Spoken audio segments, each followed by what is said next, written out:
Assalamualaikum warahmatullahi wabarakatuh. Perkenalkan kami dari kelompok 9.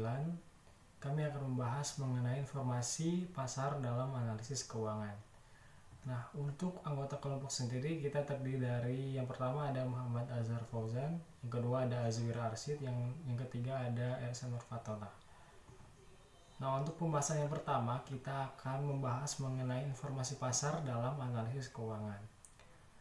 Seorang analis keuangan dapat memperkirakan prospek ekonomi ke depan tanpa harus melakukan ekonomi secara langsung, yaitu dengan cara menganalisis saham. Yang artinya, dalam melakukan analisis keuangan dibutuhkan manajemen risiko untuk meminimalisir kerugian. Selanjutnya, pasar dan analisis pasar. Pasar merupakan tempat pertemuan penjual dan pembeli. Pengertian lain dari pasar yaitu sebuah tempat yang di dalamnya terdapat penjual dan pembeli untuk beradu harga yang memiliki kekuatan permintaan dan penawaran. Selanjutnya ada pasar keuangan, yaitu sebuah tempat yang dijadikan khusus untuk dilakukan aktivitas penjualan surat-surat berharga yang dilakukan oleh pasar modal, juga dilakukannya penjualan mata uang. Selanjutnya ada bentuk-bentuk dari financial market. Bentuk-bentuk dari financial market yaitu pasar modal yang pertama, atau bisa disebut capital market, merupakan sebuah pasar tempat orang untuk bertransaksi jual beli dana modal atau saham. Kedua ada pasar uang atau money market.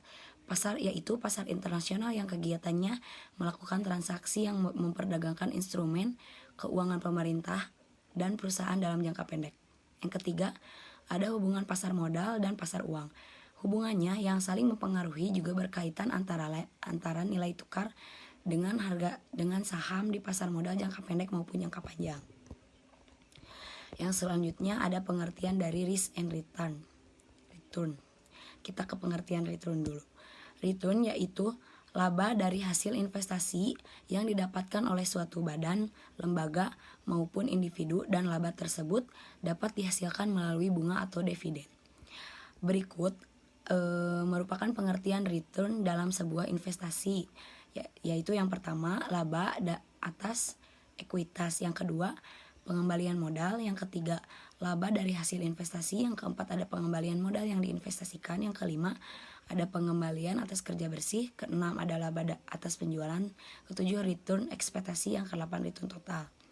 Nah, untuk pengertian risiko atau risk yaitu suatu keadaan yang akan terjadi namun bentuknya tidak pasti yang diambil berdasarkan pertimbangan. Selanjutnya ada hubungan risk dan return. Risk dan return memiliki kesinambungan, yaitu apabila keuntungan return lebih rendah, maka resiko atau risk akan rendah. Dan sebaliknya, apabila keuntungan lebih tinggi, maka resiko yang dihadapi juga akan tinggi.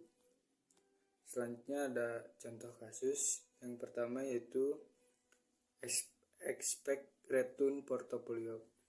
Situ ada tabel untuk soal dan untuk penyelesaiannya menggunakan rumus dan hasilnya yaitu 0,40 kali 0,15 ditambah 0,40 kali 0,12 ditambah 0,4 kali 0,25 ditambah 0,4 kali 0,20, dan hasilnya yaitu 0,6 ditambah 0,48 ditambah 0,1 ditambah 0,68, jumlahnya yaitu 0,288, dan dalam persen diubah ke dalam persen menjadi 28,8%. Yang kedua, pada tahun ini, soal yang kedua yaitu pada tahun ini Randi membeli saham dengan harga 3.000, kemudian tahun berikutnya harga saham tersebut naik menjadi 3.200. Selama periode tersebut,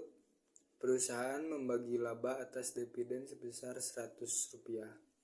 Dari data tersebut, maka tentukanlah return sahamnya. Maka penyelesaiannya yaitu return sama dengan 3.200 dikurang 3.000 ditambah Rp100 per 3.000 maka hasilnya yaitu 10%. Jadi dapat disimpulkan bahwa investasi saham tersebut menghasilkan return sebesar 10%. Nah, untuk contoh kasus yang ketiga yaitu misalkan resiko setiap sekuritas sebesar 0,20. Jika kita memasukkan dalam portofolio, berapa resiko portofolio akan berkurang? Penyelesaiannya yaitu OP sama dengan 0,20 sama dengan per 100%. Maka hasilnya 0,02. Jadi resiko portofolio akan berkurang dari 0,20 menjadi 0,02.